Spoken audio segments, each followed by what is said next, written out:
70 सालों से सेकुलरिज्म के फ्रॉड, और इस वक्त भारत के प्रधानमंत्री ने एक वर्ड इन्हीं के लिए जोड़ा है बेचारों के। नहीं तो उनका नारा था सबका साथ सबका विकास, उन्होंने जोड़ा इनके लिए कि सबका विश्वास।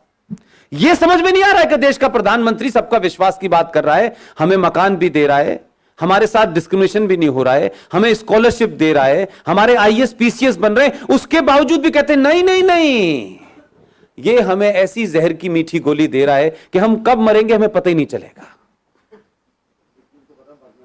लिहाजा वो ऐसा बवाल खड़ा करना चाहते हैं। उनके लीडरान तो वही कर रहे हैं जो 1947 में कर रहे थे, कोई नई बात नहीं कर रहे।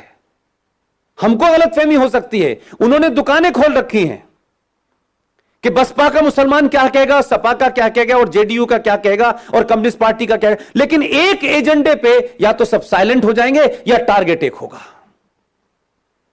कंफ्यूजन मेरे और आपके अंदर है। हम बार बार समझते हैं ये लिबरल है, ये नॉन लिबरल है, ये गलतफहमी का शिकार है। कुछ लिबरल के नाम पे गवर्नर बने हैं, मेरे सीनियर हैं, मुझसे ज्यादा उनकी नस को कोई नहीं जानता, उनकी सियासत बहुत पास से देखी है मैंने। यह वक्ती जरूरत है कि अगर आंधी आ गई है तो थोड़ी देर के लिए ऐसे हो जाओ कि आंधी निकल जाए, निकल जाएगी फिर हम खड़े हो जाएंगे। कुछ लोगों ने कंप्रोमाइज इसलिए कर लिया है कि वो आंधी के निकलने का इंतजार कर रहे हैं। वो बदले नहीं है कि उनके अंदर कोई ऐसा मसीहा पैदा हो गया है कि कल वो पूरे देश में बताएंगे कि देखिए साहब ये सरकार तो आपका बहुत भला कर रही है। उनको मालूम है कि अगर हमने ये मान लिया कि ये सरकार भला कर रही है तो हमारी राजनीति और हमारा मिशन और एजेंडा ही समाप्त हो जाएगा। उसको जिंदा रखना है। तो ये जो सारे धर्म बराबर हैं उसमें आपने नुकसान किया, उनका फायदा हुआ। जो मजहब है उसको आपने पढ़ा नहीं, उस किताब को जानते नहीं, उस भाषा को जानते नहीं, उस नॉनसेंस को जानते नहीं, लेकिन उसके बाद भी आप में से 90% लोगों का दावा है कुरान में यह लिखा हुआ है, Islam is a religion of peace. वो तो सही कह रहे हैं, लेकिन आपने पीस की स्पेलिंग गलत रट लिया, हम क्या कर सकते हैं? वो वही कर रहे। तो ये हमको बीमारी क्यों है कि हम सच बात कहें, और आज तो पूरी दुनिया देख रही है, कोई छुपाने की जरूरत नहीं है। पूरे यूरोप में क्या हाल बना हुआ है, पूरे यूरोप में आप उनसे ज्यादा ताकतवर हैं, आप उनसे ज्यादा लिबरल हैं। जहां वो शरण लेके गए थे वहां क्या हाल कर रखा है कि अब वो शरण मांगने के लिए भाग रहे हैं। सड़कों पे क्या हो रहा है? अब तो कोई ऐसा नहीं है कि कोई आपसे इंफॉर्मेशन को सेंसर कर रहा हो, अब तो बिल्कुल रॉ मटेरियल की तरह इंफॉर्मेशन आपके पास आ रही है। अभी इंग्लैंड के इलेक्शन में क्या हाल हुआ है आपको पता है?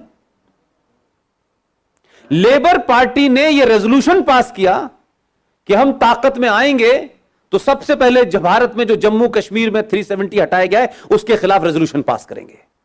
यह उनके मैनिफेस्टो का हिस्सा था। पूरे पाकिस्तान का मुसलमान और भारत का मुसलमान जो लंदन में था वो लेबर पार्टी को उसने वोट दिया। मेरे पास जो मेरे मित्र लोग हैं जो मेरी स्पीचेस को सुनते हैं, वहां एक रिक्वेस्ट थी। मेरे ये साथी हैं ओम यादव जी, बनारस से लॉ करके आए हैं, ये मेरे साथ रहते हैं, मेरी चिंता करते हैं, सारे प्रोग्राम्स को देखते हैं। इनके पास रिक्वेस्ट आई कि पुष्पेन जी से कहिए एक 4 या 5 मिनट का वीडियो बना के भेज दे। मैंने कहा मेरा क्या रिलेवेंस है लंदन में? उन्होंने कहा बहुत लोग आपको सुनते हैं कि कंजर्वेटिव पार्टी जो पूरे तरीके से भारत की संस्कृति के साथ खड़ी है, भारत की जब कश्मीर पॉलिसी के साथ खड़ी है, उसे जिताना है।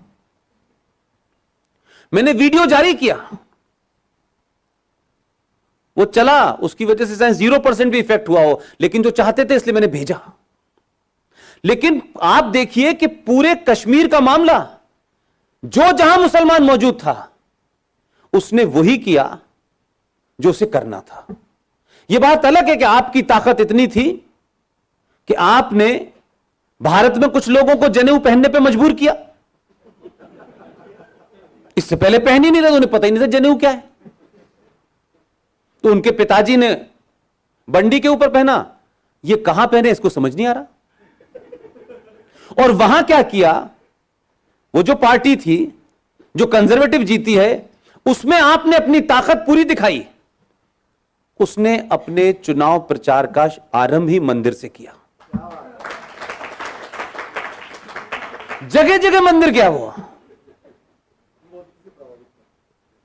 तो आप यहां बैठे हुए भी अपनी ताकत का कैसे इस्तेमाल करें, यह हुनर आपको आना चाहिए। जरूरी नहीं है कि जो लोग आज सड़कों पे खड़े होकर के पत्थर चला रहे हैं और भारत की माइट को चुनौती दे रहे हैं, आप भी पत्थर चलाएं, यह मैंने कभी नहीं कहा। लेकिन जिस हिंदुत्व की हम चिंता करते हैं, जिस हिंदू राष्ट्र की बार बार हम कभी कभी बात करने लगते हैं, कभी 5 मिनट शांति से अपने घर में बैठ करके सोचिएगा कि आप हिंदू हैं, और आपको यह लगे मैं हिंदू हूं, तो मैं बात आपकी मानने को तैयार हूं। आप हिंदू भी नहीं हैं, आप हिंदू होने का ढोंग कर रहे हैं।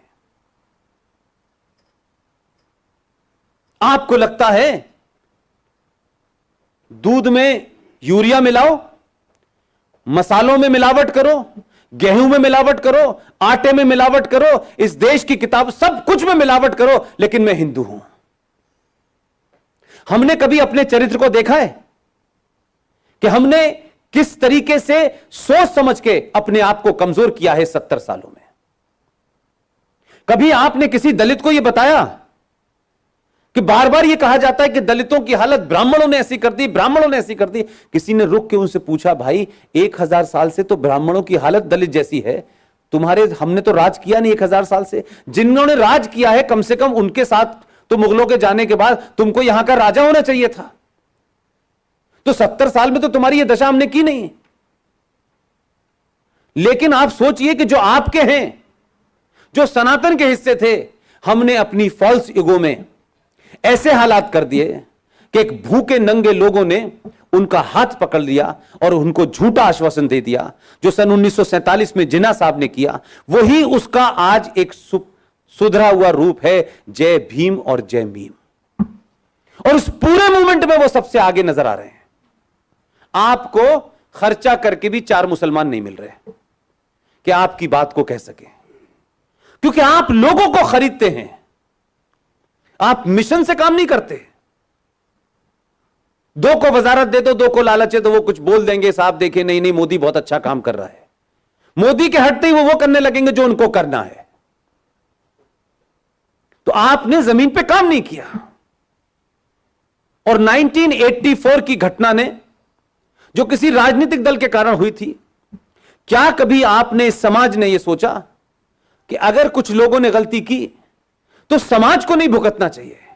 क्या हमने कोशिश ऐसी की कि जो सिख सनातन को बचाने के लिए जिन्होंने अपने बच्चों को 26 दिसंबर को दीवार में चिनवा दिया, शीशगंज गुरुद्वारे पे गर्दनें कटवा दी, कश्मीर में कश्मीरी पंडितों ब्राह्मणों के ऊपर जब परेशानी आई तो जाके कुर्बानी दी, हमने उनको इतना भूल गए, हम इतने एहसान फरामोश हो गए और धीरे धीरे अपने आप को इतना कमजोर कर लिया कि आज आपके पास लड़ने के लिए कोई नहीं है।